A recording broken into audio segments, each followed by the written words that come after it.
so we're Breakfast of champions. we're doing like a joint Zoom in person. We're trying to figure out what the best way to go about this is as we move forward and figure out is it still better to bring it in person? Is it kind of on Zoom? Every time we decide, okay, we're gonna do it in person, I get like 14 emails saying, hey, can you please do a joint one? I'm like, it's such a 50-50 proposition, and I just, And I think it's the same everywhere. Some people want to go in and some people want it, right? Go in, I see it. Some yeah, people so it's wanna go in, like, some but people don't. you're faced with the situation of if I do it on Zoom, okay, maybe the people that want to be in person won't go on Zoom. If I do it in person, maybe people are on Zoom. So it's like I'm trying to do a hybrid of it It's good. and then see how it goes. But this thing needs to be over. I know. Like people need to get back to like what was normal and everything. There used to be this thing called like a nightclub that I heard about many years ago. Yeah, well, I haven't seen. in such I a was the long time. nightclub guy, right? Like I was the nightclub guy. Now I'm the restaurant guy. Stay away from me, guy. I've got a whole set of wardrobe. I don't think I've worn in like 2 years, especially these dress shoes. Like I looked down, I was like, man, I've gone 2 years without a pair of dress shoes. I bought 31 waist. I'm back to 33. Right? So it's like my going out clothes don't even fit me anymore. Yeah. I was like, wow. All right, guys, how's everybody doing? Seriously though, I see a lot of new faces over here. So if you guys can kind of gather around here,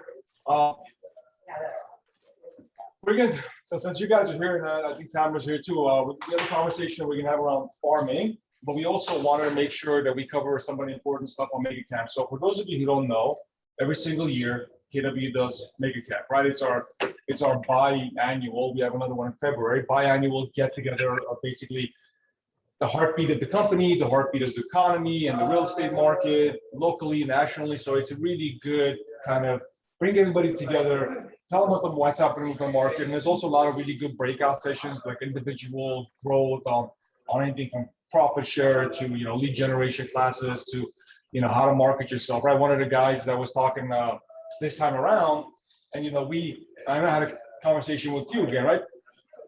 The marketing and lead generation always changes, right? Before it was the I'm gonna send out flyers, and then it became I'm gonna e-flyer, and then it became social media marketing. Now it's videos, right? And videos has been something that's been coming for a while now. And they interviewed this one guy, and you guys will probably know him. He's like, all of my business comes from video.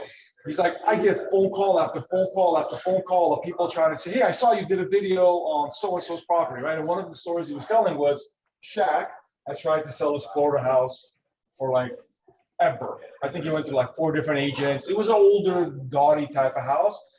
And new listing agent came in, and I guess she reached out to him and said, hey, let's do a video, right? Because she saw they had a following. So they did a video, and I don't know if the property sold, but he's like, I don't know how many leads he got from that video. He's like, a lot of people calling me and asking me because athletes. So it was an interesting conversation about where the industry is going as far as marketing, right? And something he said that was really important, said through digital, through video, you get to own their mind, which sounds a little weird, but it's not, right? So like you get to dictate what they're thinking through a platform. So if you guys are uncomfortable being in front of the camera, get comfortable, because I truly believe the way real estate's going is that direction. It's being digital, it's being in front of the camera, right? It's extremely important. But what's interesting about that too, guys, because in my coach, I've already been on video probably 8-10 months with a YouTube channel, and YouTube will actually go out and find people for your content.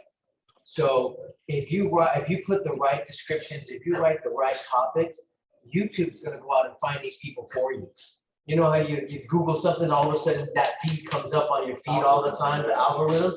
If you put the right content out, Google will do all the work for you.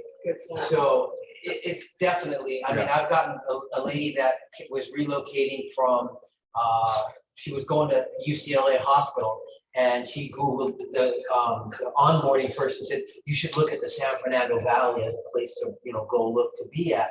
And she Googled, and my video popped up. Yeah. Wow. And she said, hey, Tom, you have a video living in the San Fernando Valley. And so I reached out to you. Yeah. So it's really about that. If you put the right content out there and stuff like that. So if you guys want to move in that direction, let me know, because I've been kind of coaching through that stuff and learning a lot of little nuances about it, but It's extremely important. Develop a YouTube channel, guys. it's Develop. a game changer in letting YouTube go out there. Other companies are actually want you to pay for pay-per-clicks, and then hopefully, someone, Google's the only different platform where they want to go out and find the people that this is relevant for. And don't try to be perfect on that video, Just right? gonna say that. Just be on that first shot. Whatever happens, you make a mistake, doesn't matter. Just continue on with that video, right? That's the content you want to put on. And then with time, you'll become better. I know this guy I was following, about a year and a half, 2 years ago. And I remember the kind of videos he was putting then and the kind of videos he's putting now, the kind of money he was making then and the kind of money he's making now.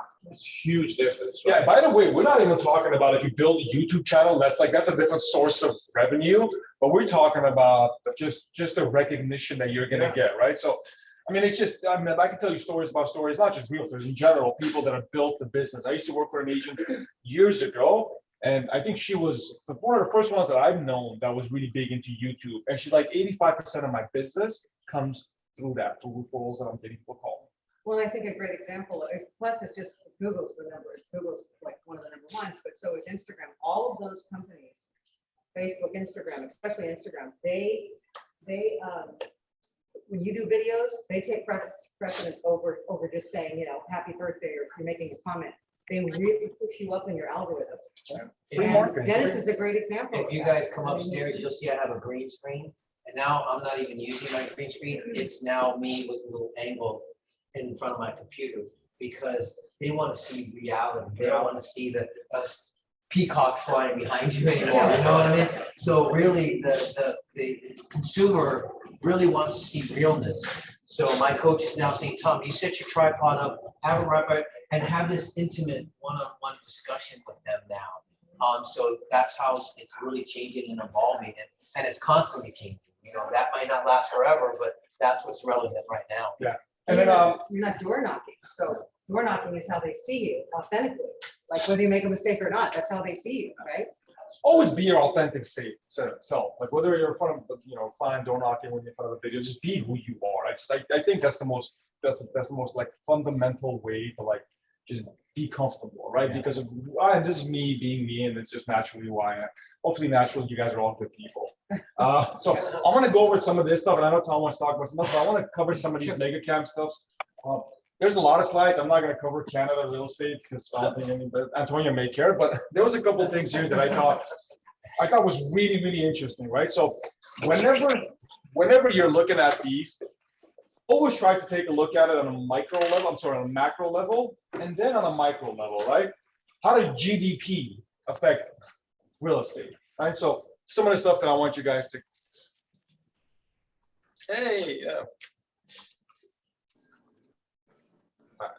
I got it working now. So our favorite topic, real quick, COVID, so you guys understand. So this is where we were at, right? Like I guess the peak, right? This is just a rough stat that you guys need to look at. Right now, we're at 128,000 new cases every 7 days. So, when I say numbers don't lie, I mean, that's pretty scary. Half the population in the United States is fully vaccinated. Let's get the other half fully vaccinated so we don't have to wear these damn masks. But it's something that I think you guys will look at and realize that it's still around. It hasn't gone anywhere. Sorry, I can't see the top of my screen, so I'm just going to try to change the 128,000 cases every 7 days. Wow. Yeah, Jeffrey, put the stuff on mute, Jeffrey. I can hear everything you're saying. Oh, oh my Yes. Scary number. So this stat I want you guys to look at is very interesting because this gives you the seasonality report, right? This gives you a home seasonality report. So people always ask me, how often do homes sell? Do more homes sell in the beginning of the year, the first half of the year, or is it the second half of the year? Is it summertime? So this kind of gives you an idea. If you look at it in 2019, more homes sold in the second half of the year. 2021, similar trend, right? Look at 2020, right? And a lot of these slides that we're looking at, when they say, where's the market going? Are we back to normal prior to COVID? So if you start to look at these, you're going to see a trend. This was obviously an outlier, right? Because of everything that happened last year. But if you look at 2019 and 2021, similar trends, right? You could say we're kind of gone back to what it was as far as home sales. Home prices annually, right? This is a number you're always going to see rise, and until you don't want this. This is scary, right? Can anybody tell me what this dip was? The mortgage crash, right? Yeah, you're talking about 07, it starts 08, 09, 010. That's when the market crashed, just a great recession, right? And then you've seen properties skyrocket. So they were projecting about 341,000 for annual price. Right now we're at 330. So we're right there as far as the growth Now, goes. this is across the United States, Yeah. right? This is on a national level. Inventory. So if you guys look at this inventory has actually gone up, right?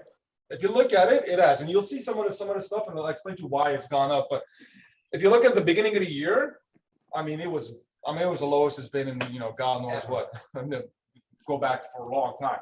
But it's bounced back a little bit. 2.6 is still incredibly low, right? But it's better than 1.9.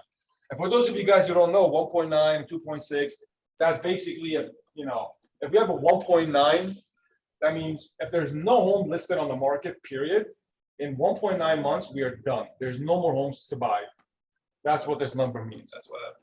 And that the Can you base back is that up 6 one slide? months. Yeah, I was gonna say, if you look back here at a 6 month, Yeah. this is what was considered to be a healthy Normal. market, was Yeah, about a normal 6 market. month of inventory. So we haven't had a 6 month Almost 10 inventory years. since 2012 was the last time we've had a healthy market. So even if we get a lot of inventory that comes in, we're still gonna be below that, right? So you know how they say there's gonna be foreclosures, there's gonna be this and that, there's gonna be evictions. There's about 750,000 homes that are, tenants that are in problems, right? So even half of those that come on the market, it's gonna be like a 10% increase. I don't think we're gonna see 6% inventory or 6.2 inventory.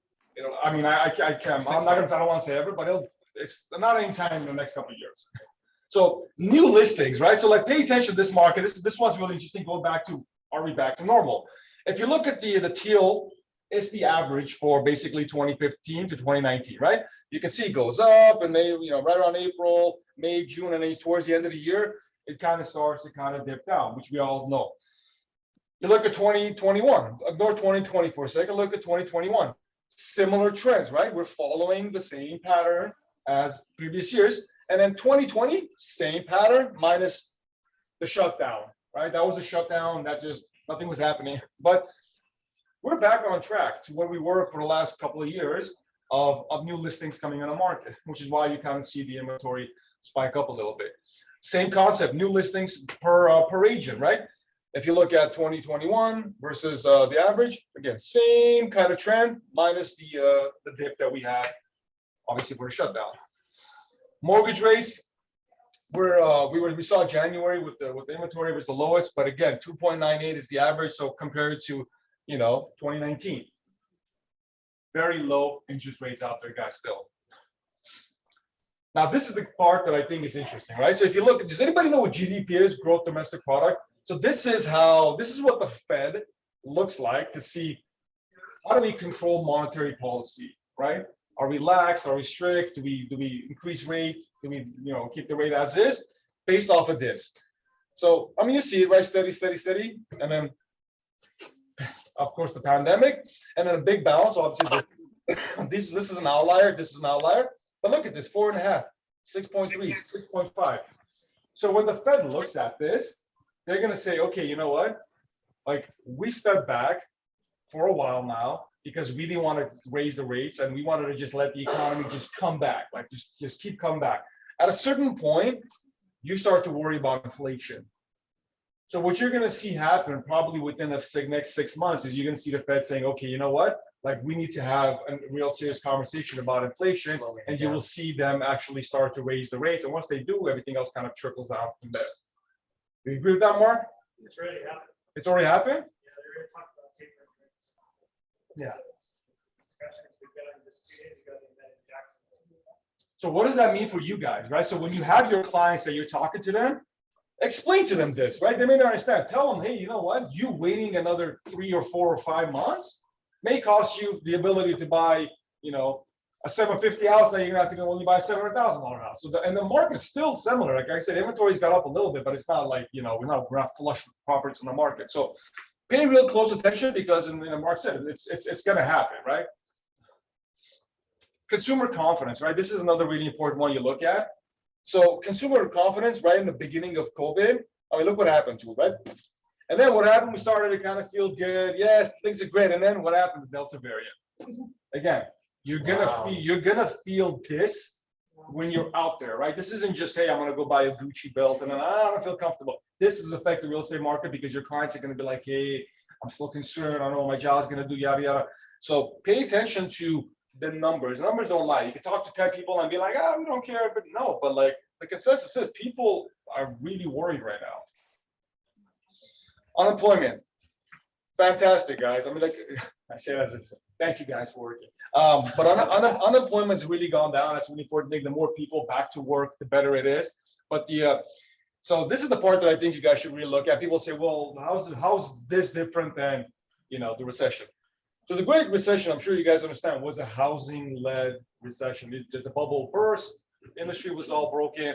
And look at the recovery of that, right? So it was this dragged out, slow recovery.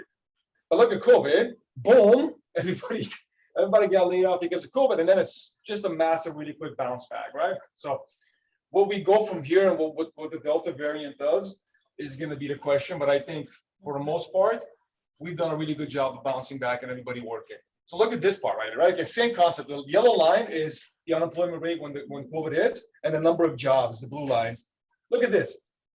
We have more jobs out there, like, than people want to work. So you hear these conversations around cut the unemployment benefit, people need to go out there and work. The reason they're saying all that is because they look at these numbers and they say, there's plenty of work out there. People just need to get out there and work. And, you know, depending on how your view of all that stuff is, we're not going to get into that conversation. But this just lets you know that it's a strong economy. It's a really, really strong economy because even though the unemployment rate is high, there's work out there. People can go out there and be able to find jobs if they want to. And again, inflation, right? So right now, you ideally want inflation to be 2%. That's the Fed said that is the prime area to be at. You don't want to have zero inflation because that's not good. You don't want to have 10%. You want to be around 2%. So target's 2%. And if you look at kind of where we're at right now with the estimates for 2021, we'd double that, right? And again, more of a reason why they're going to start to really tighten up monetary policy to be able to control that. Do you think some of that inflation is caused by like lack of stuff being shipped? You know, like I know cars Absolutely. and wood and lumber and stuff like that that couldn't reach here. Absolutely. Is causing that increase because supply and demand. The Yeah. less apples, the more expensive those. Absolutely. And if you get. guys didn't understand, for a long time, people were wondering why is lumber worth fucking, you know, price of gold. It's because of things like this, right? So everything was difficult to import. Chips on cars and everything was a reason. This absolutely played a role in this. Yes. Now, how far it'll go back down based off of how the pipelines open up, we'll have to see. But I think they're watching this like a hawk, right? This is the part that I really want you guys to like focus on. So new construction, for a long time, new construction took a massive dump after the Great Recession, right? So this is when basically it all went to shit, 2007. And it never really bounced back, new construction. Like honestly, that was such a targeting point, going after these developers, these investors who were buying properties. Nobody was really doing it for a while. I mean, they were, but like nothing. We're finally back to that level of when people, before the crash, when people were actually building more, right? New construction is happening. This is something that you guys should actually target. We are in an area where there's a lot of new construction. I mean, Toluca Lake, Valley Village, Valley Glen, Studio City, Sherman Oaks, there's a lot of construction happening here. Even NoHo is being gentrified like crazy and being built out. When you're driving by these homes and you see a construction, take 2 seconds, park your car and get out and be like, hey, how you doing? Introduce yourself, right? Build a relationship with these builders, and I promise you, we'll never have to prospect again. But it's right there, so it's happening. Affordability. So this is what I found really interesting, right? So if you look at basically how the blue line is the household income, and then the orange line is the median household price. All basically through the 70s and 80s and 90s, it was always the same. Price goes up, your income level kind of rises. Look what started happening in the 2000s, and then you should look at it now.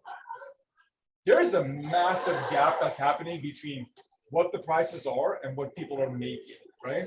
So it's going to keep going. Like I never imagined this gap, and as you can see, ever being this again.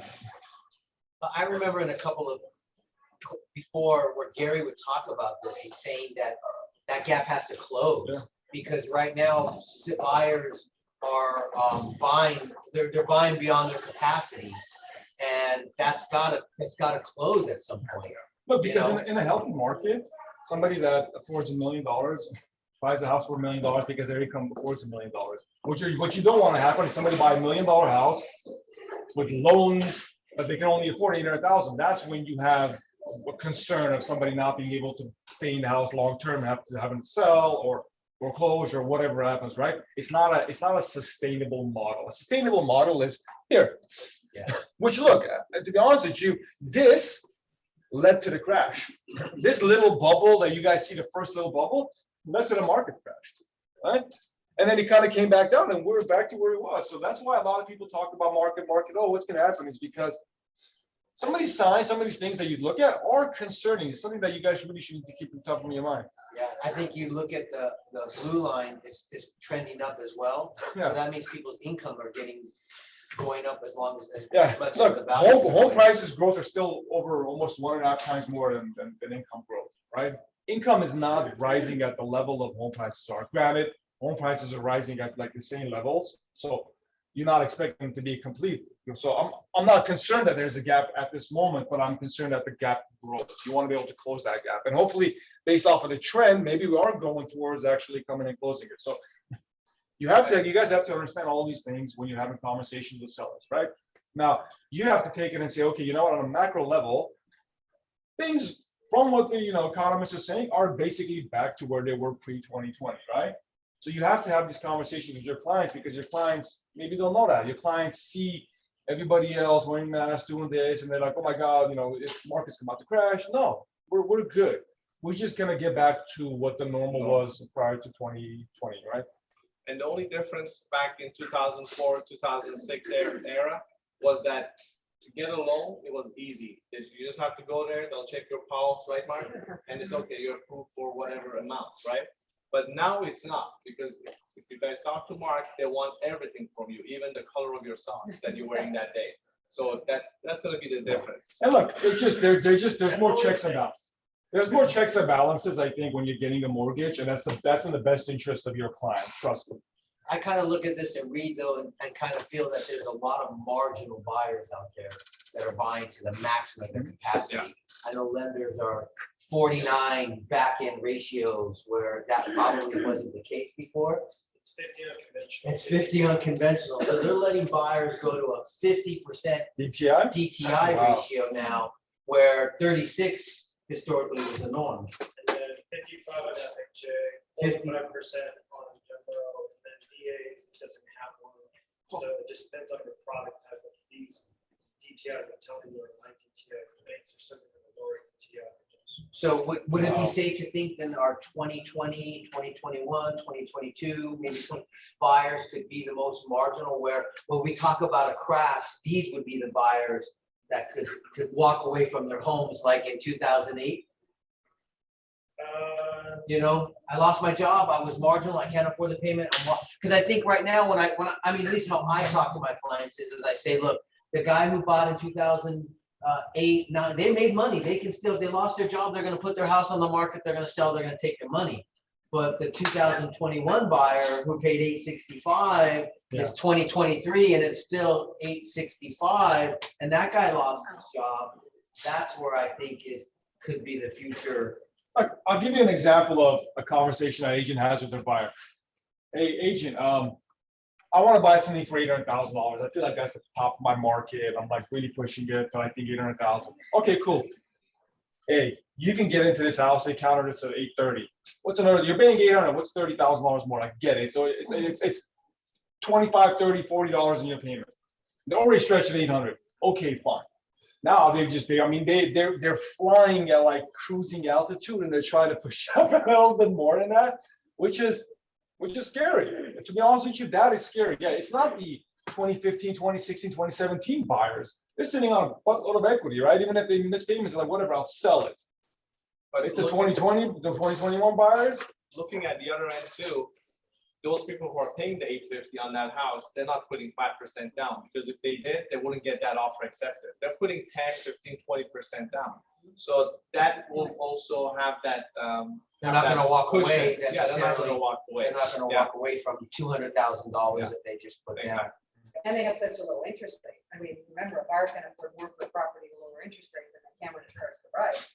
So luckily they have that. I mean, I know people that have very expensive houses that put 20% down and their interest rate is 2.6 and I It's a think very low you're, I payment. think you're also right too, because when you look at 2008's crash, 7 and 8 crash, the people that walked away from the house, they put zero down. Yeah. Zero. So I bought my house for 649, 80-20, no money down. It was easy to walk away because didn't have $200,000 of my money. Almost encouraged you to in walk that. away. Yeah.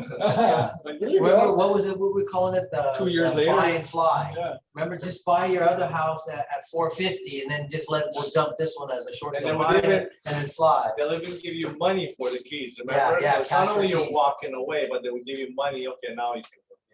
God, we learned so much from that time. Like, we learned so much. Any questions on any of these guys? You guys have any questions, thoughts, or opinions? Good Sonny, stuff. you're looking at me as if Really Sonny's good. looking at me. Yeah. Okay. And I, when we go to these events and stuff like that, this is the one day that I never, ever miss. And I take the most notes because this is the conversations that I have with my clients forever. When they say, well, what about the market? And I'll say, well, I was just at this event and this is what we were talking about nationally. Yeah. This is how you bring credibility to yourself. This is how you validate yourself as an influencing factor in real estate. And another important thing that, the thing that I learned from Megacamp was, one, KW is getting its own real estate school. So, and it's free to anybody. If anybody wants to go to real estate school, KW will it's just free. Like you go to CA Realty or any other, KW will do. They're gonna truly build like the most dominant pipeline, right? And it's not just about, hey, here's real estate school, here's real estate school, and here's the culture and the vibe, and this is who they are. So they'll just plug in. It's gonna be a pipeline system that's unlike anything else. And then I was talking to, I think it was Antonio, right? So when Gary Keller was talking, he kept saying KWX, right? And for a long time, I wondered what the hell was the X? Like it's been about almost 6 to 8 months that there's an X, right? So Gary Keller stepped away from the CEO role again, right? And he's the founder and chairman. There's a new CEO that they're going to be announcing. I forget the guy's name, but he's not fully like onboarded. And when Google was Google, and then Google created Alphabet, right? Alphabet, and then one of the guys went to run Alphabet, and then one of the guys is Google. So KW is getting ready to go public. So they're trying to consolidate their holdings under KWX. Yeah. So huh? When? Oh, I don't know. We'll find out the more detail. So it'll happen sooner than later, and I think it's gonna be a super cool thing once it does. But that's kind of the idea behind it. KWX is a holding company for KW Mortgage, KW School. It's all the sub companies under KW, all the other companies that KW has under one holding. So when you go public, you don't go public on 15 different companies. You go public at KWX. So that's the thinking behind it. Oh, it's gonna be on the New York Stock Exchange. Then. Yeah, I don't know. It would be on the New York Stock Exchange. Yeah, If it is. Wherever it is, buy yourself. Come in. Night traders. Buy it now. You can't buy it. There's nowhere to buy it right now. So, any questions on anything, guys? Tom, do you want to talk about the farming real I quick? think we'll table it for the next one. That was a lot of information. Real quick, guys, I wanted to announce some people that joined the company. Your boss, I always have a hard time saying it. and it was his birthday yesterday. Hey, happy birthday. One of the nicest guys you guys will probably meet. Welcome to the company. Michael Tutaki. I'm not gonna welcome to the company because Michael can be. Yeah, he's back. He's back. Like I said, Michael's like being with. He's I keep him in the downstairs. back. I tell him he can only come out of his. He can only. Oh, I don't know. Yeah, he's here right He's now. only allowed to come out 10 minutes a day from his office, so. That is correct. Yeah, Amanda Bustard, welcome to the family. nice. Casey, Gloria, welcome Casey. Hey, welcome. Michael right next to him. Casey and Michael are actually no Michael, masks. good friends. Nice. Whatever the hard names, I'm gonna have Antonio pronounce it.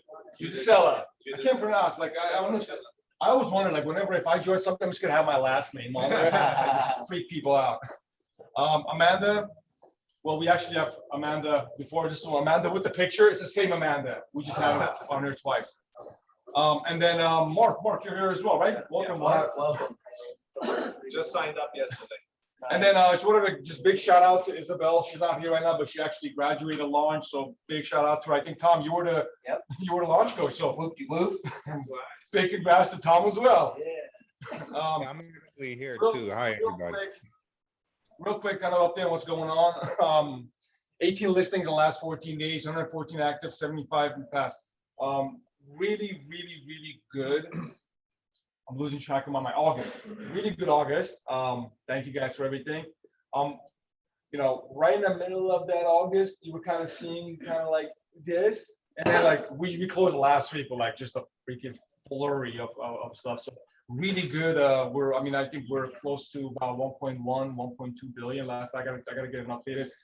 I don't count leases. If I count leases, I think we're close to 1.2, 1.1 something. Wow. $1 billion in volume, which is massive. That's basically what we did last year. We were like about 1.25 last year. So middle of September, we'll be at that number, and you still have what, almost 4 months left to go. So Nice. big congrats. Mr. Mark Chamberlain. So if you guys don't know Mark, or did you? Mark is our in-house mortgage rep, our partner, a good friend of ours, and a consigliere. Hi, everyone. Thanks for having me. I actually wanted, ironically, I was going to segue what you were talking about earlier, as far as the housing market. Back in 2006, just to talk about this just a little bit, because a lot of people are thinking right now it's too high to buy, right? But the reality of the situation is it really isn't. You have to look at the numbers from back in 06 to the present moment in time. Even though prices seem to be higher right now, people are thinking, oh, it's too much. I shouldn't buy this house right now because I'm going to wait for it to deflate, right?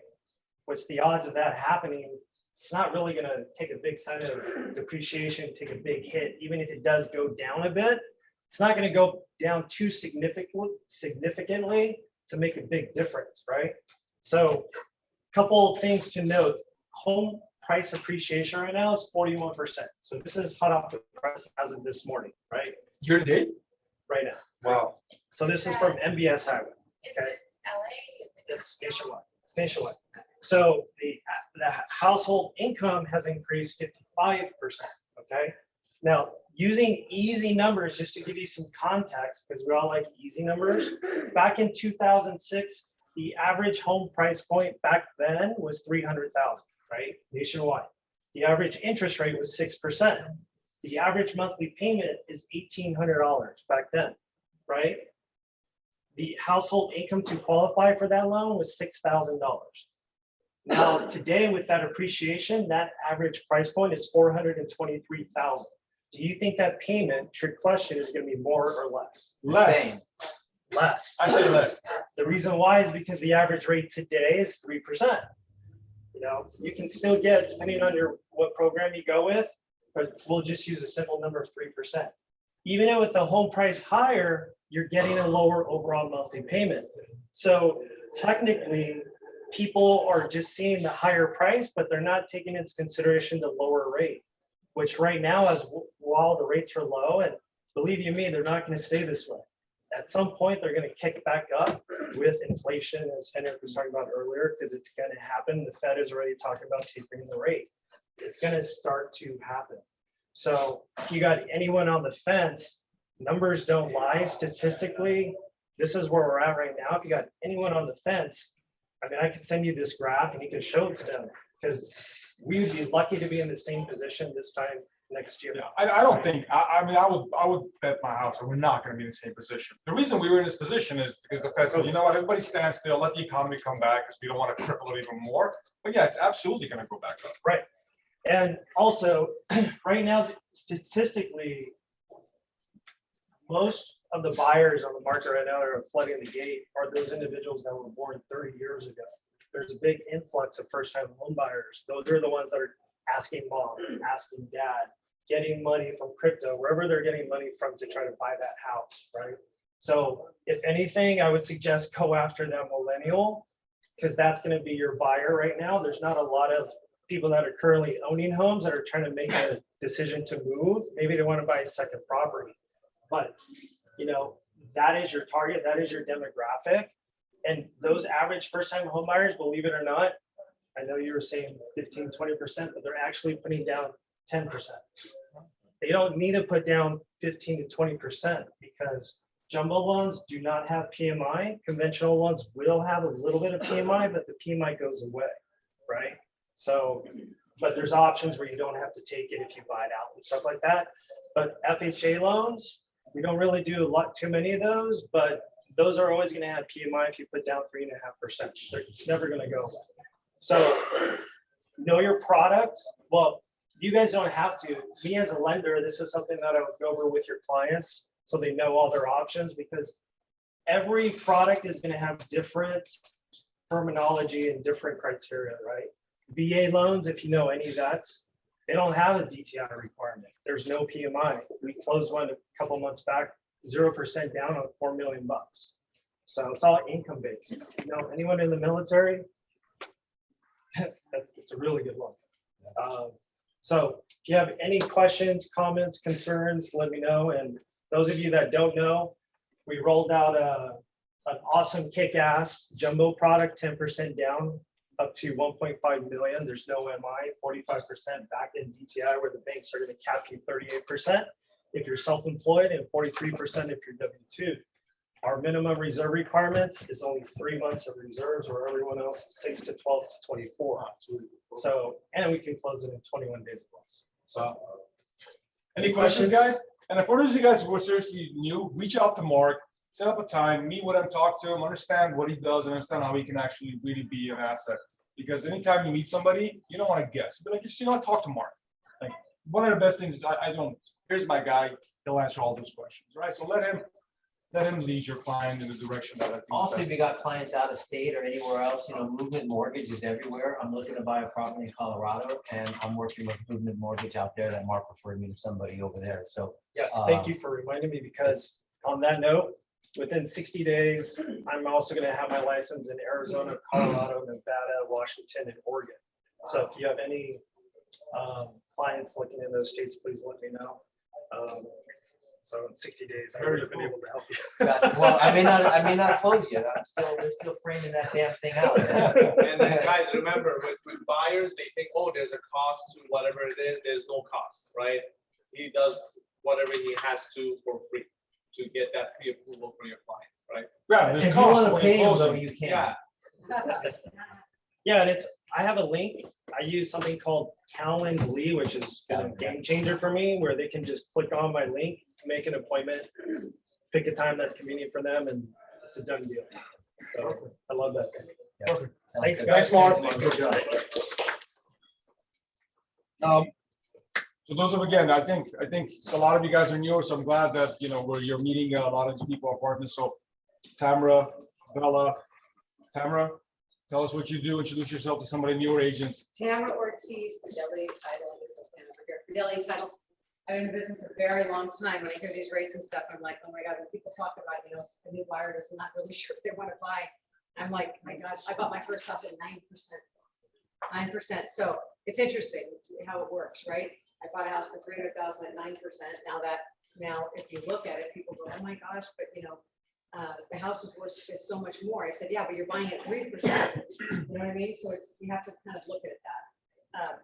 So as far as farming, just so you know, so I'm the queen of farming, I think. You can either do it geographically or you can do it by your sphere of influence. If you don't have a farm yet, I'm happy to help you. Speaking of the contractors, I mean, I'm your link. I did more new home build than probably most title reps in this, in both the valley and the city.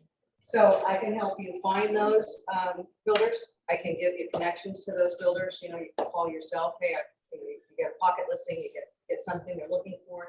It can even show you how to find something for them. But you know, right now it's all about the fact that if you're doing nothing, you're going to get nothing. You either have to farm an area or you have to really stay on your sphere of influence. People that like you, love you, know you are the easiest people to turn. It's interesting. We never want to call those people. I even feel like I'm bothering people that I've worked with forever, like agents. But I'm not. I mean, they welcome. Hi, how are you? It's interesting when you make that call. So just keep that in mind and know that there are programs. If you don't know, if you have a hard time mailing out, I know Tom's big on doing our home bot. It's an email that goes out that will show homeowners exactly the equity in their house, where they're at in their mortgage. It will also show them if they were to rent their house out, how much they would make, like if they're renting a room or doing Airbnb. Thank you, an Airbnb, I guess you, Airbnb, actually Airbnb, thank you, that's what. And let's just say they rented it for 167 and did it 16 days out of the month, right? So they didn't do it the whole 30 days. That's like, let's just hypothetically say that's like 2,900. You take that 2,900 and you put it toward your mortgage, that 30-year loan would be paid off between 10 and 15 years. It's amazing. So you get to take advantage of the 30-year loan and you can still pay your house off. I'll show it to you. It's once you start seeing that, I'd be putting buyers in that as much as you can, because market, is 100% correct in the fact that, you know, the interest rate won't be here forever. No. You know, people gonna buy or sell, they need to do it now. Because right now, we don't have a crystal ball. We don't know what that peak is. Like, I don't even know. We don't know what the peak is, right? We don't know if it's gonna be at 2022. It could be at the end of the year, who knows? But, you know, don't worry about that. Just getting in the market's the best thing. Sorry, thank you. Thank you, Tamara. Thank you, Oh, Tamara. wrong And widget, then, sorry. guys, let me tell you something. Tamara, she's our title rep. She's great at her job. She has these amazing tools that makes it easy for you to do farming. So get with her and go from there. Thank you. All right, perfect. Last but definitely not least, Bella. Thank you Fidelity so Home much. Warranty. Hi, good morning, everybody. Welcome all you new agents to the office. It's a pleasure to meet all of you. Unfortunately, we can't see you because you're all covered up. But anyways, please reach out. I am your rep for the home warranty. And believe it or not, in these times, I think it's most important for people to actually get a home warranty when they buy a house, okay? There's so many surprises the minute you close escrow, okay, that it's overwhelming them. I understand that with so many multiple offers going on right now, okay, a lot of agents are waiving the home warranty. Big mistake, you guys, okay? Any seller would be more than happy to pay a few $100s for peace of mind and give your buyer home warranty. So, you know, you're selling a house for $5 million. Do you think anybody's going to squabble about $500 or $600 for a home warranty? It's killing me, guys, honestly. I'm like, why? So I have all these agents calling me after the fact, okay, to order a home warranty for their buyers, and they're paying it out of their pocket. Why? I mean, you guys are working so hard for your commissions. Why are you giving it away? Okay, so please, the worst thing that can happen, okay, when you're in a multiple offer and you put down you want a home warranty for your buyer, okay, the worst that can happen is they're gonna say no, okay? So you say, okay, fine. Let your buyer know that they can purchase it or you can purchase it for them, okay? Unfortunately, most agents today are buying it for their buyers, which shouldn't be that way, okay? So that's the first thing I wanted to tell you. Now, Tamara said she paid 9% when she bought her house. Well, I bought my house 32 years ago and I paid 19%. About that. Jesus. Yeah, okay. Yeah. So, yeah, I've had to refinance a few times after that just to bring my payment down, okay? But that's how things have gone over the years. The other thing I wanted to mention to you guys is we have a program, okay, that we will actually offer AC maintenance twice a year. So let me just give you a little heads up on this because I've been having a lot of calls on that. So if your client, for instance, wants that program and all of our new plans and the bundle plans that we have, the better plans included for the air conditioner. It is very important for the homeowner to get maintenance on their AC unit. We don't cover AC, we don't cover maintenance. Nobody covers maintenance. Okay, the homeowner is responsible for that. So for $25, extra or whatever, which is already included in the bundle, they can have the AC maintenance. Now, the AC maintenance is only good a couple of times a year. It's between, pay attention, February and April, because things are slower at that time for all the contractors, and between September and November, which is right now. So if you have any clients that have any of the new plans that include the AC maintenance, this is the greatest time for you to be in contact with them and remind them of that fact. They'll love you for it. Okay, so don't forget, it's only twice a year, okay, a couple of months each time, okay, and they can have that time. Yes. That's because they're getting it ready for summer that first time, and then the second time is getting it ready for the For winter. So winter. it's two different services. Right, it's called pre-season HVAC tune-up. I need one of those for my house. Oh, I give you everything you That's know. brilliant. Okay, so just, I know, okay.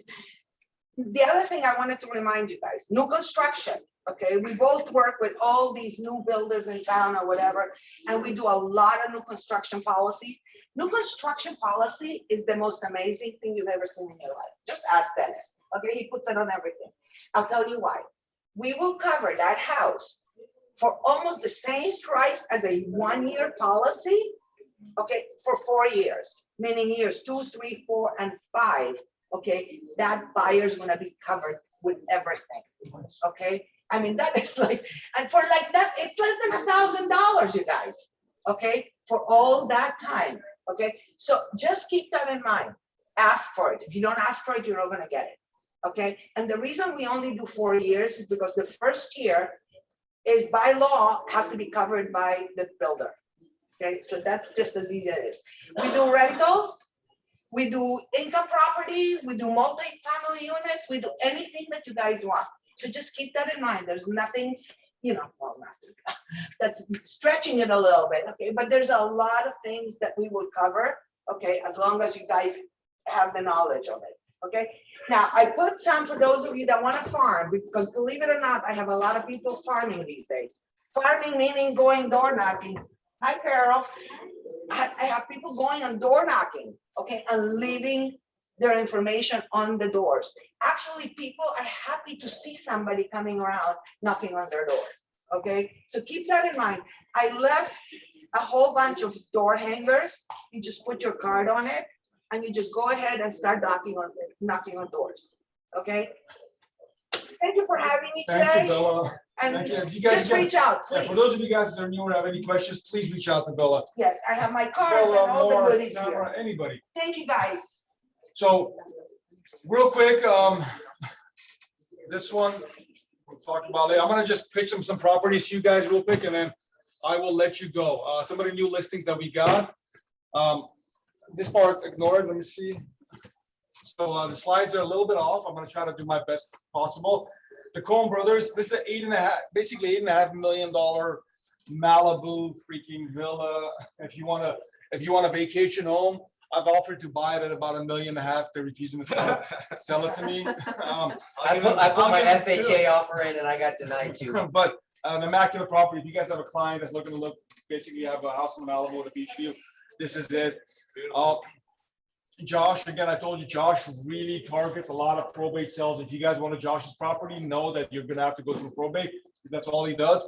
Under $1 million, basically 3 bedrooms, 2 bathrooms. And again, I apologize for the, I can't see where, oh, there you go. This is in Redondo Beach. Freddie Diego, 589,000 in Pacoima. This looks like a 4-bedroom, 3-bathroom house, kind of a townhouse. If you guys are interested, contact Freddie. Laura, really nice house in West Hills, 4 bedrooms, 3 bathrooms, offered at 1,195. So basically right under 1.2 million, beautiful house in West Hills. Just went into escrow. Just went, oh, you know what? Good job. I'm like, oh, but I'm like, I remember. Good properties going to escrow, good agents put them into escrow. Congrats. Mr. Joe Diab, if you guys are interested in Simi Valley, offered at 699, 3 bedrooms, 3 bathrooms. If you guys have a client interested, contact Mr. Diab. So again, another really, really unique, cool, more of a younger kind of bachelor, wanted to be in the Los Feliz. Here we go again. Los Feliz Hills. Contact Chris already. This is 5 bedrooms, 5 bathrooms, like I think 4,600 square feet. It's right under $3 million, but like really sick views, guys. If you guys need to check it out. Look at that blue kitchen. It's a blue kitchen. It's a very young, hip type of house. Matt. Oh, okay, this one offers are due Monday. But it's open Saturday and Sunday, 1 to 4. Great views, Sherman Oaks, prime location. That's this one. Have you received an offer on this I one? have offers, You yeah. already have offers? It's 1.2 million, it's 2 bedrooms, 2 baths, 1,700 square I figured it was already. I have, wait, no, I have a couple more. Sorry, okay. I have 3 more listings. So one is in Granada Hills, it's 999, needs work. It is 3 bedrooms, 2 baths. That's about 1,700 square feet. It has views, great school district. It has a sunroom, which is permitted, not part of the square footage. Now 2 coming soon. I have a $1.6 million in Northridge. This is in Sherman Forest. Sure, Forest. It's 30,000 square feet wide. It's huge. The house is brand spanking new. It's about 3,300 square feet. It's 4 bedrooms, 5.5 baths with a pool. So that one's coming soon. Price? 1.6 million. It's actually a good price, right? Wow. If this shit goes south, Sure, we got some money. Still a great. Money, freedom, and power. Not love. Money. My clients will be happy. If you want love, then that's love. In my world, money Mute, is freedom, mute. money is power. Love is love, and it's great. Ethan, can you mute everybody? Sorry. Yeah. Someone's talking about money. Natalie's on fire. Congratulations. Chatsworth, wait, this is also coming soon. Chatsworth, beautiful house. It has a tennis court and a pool, and it's 5 bedrooms and 4 baths, and it's beautiful, like completely done up, and that's 1.6 million as well. So if you have buyers for the Northridge or Chatsworth house, we are Wow. about that. And then also Antonio and I are working on open houses. I don't like to do them. So if anybody wants to do. When you got 4 listings in Mark, you I got will bigger talk to things. Antonio, he's great, and then he will. I will Yeah, talk Way to him. go, Matt. That was amazing. So let's really- Oh, Nice. You're setting the bar high there. yeah, it's like, wow. Julia, Lake Balboa, lease 3 bedrooms, 5 bathrooms, 3,600 house. If you guys are interested in leasing, that's a really good lease price, by the way, for a house in Lake Balboa. Julia. I said Julia. Oh, I said Julia. No, I said Julia, I think. Sorry. All right, yeah, you did, my mistake. Josh, I was gonna, without looking at this, I was gonna say Palm Springs.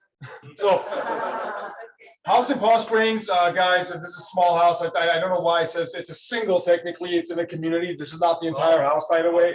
It's 165,000, basically, in apartment buildings in Palm Springs. But again, a probate if you guys want it. I mean, it's a good buy. Airbnb it if you have clients that want to get in Airbnb Palm it, Springs is Yeah. a good buy. especially for that price. Out there. Gabrielle, Bloomfield Lane lease. There's actually a unit for sale here that I was thinking about looking at. I was like, wait a minute, is it a listing agent? 7,000, 4 bedrooms, 2 bathrooms in Studio City. But these are like super high-end, like townhomes. Mr. Diego coming in again, Van Nuys, 3 bedrooms, 2 bathrooms, 1.19 million. You guys have a client that's interested. Susanna Nagy, Encino, 4 bedrooms, 3 bathrooms, 1195. Contact Susanna if you're interested. Dennis Carrillo, what a nice house in Saugus. What a nice, seriously. 745. What is such a, that guy sort of cool. No, this is beautiful house, nicely done inside. Backyard looks massive with a pool, 4 bedrooms, 2 bathrooms, 745,000. You have a client in Saugus, please. And then the Coen brothers like to somehow get twice the publicity. Mr. Marco and Redlands, Yeah, it's Redlands. It's on your way to Palm Springs, so you can stop by. When you go look at that one. Yeah. It's a great house, and it's got a association, community pool, all that stuff. Move-in condition. 3-car garage, it looks good, Mark. way to go, Mark. All right, Mr. Jack Pascal, this property, I'm not even gonna pitch because they've already accepted an offer, an investor delight.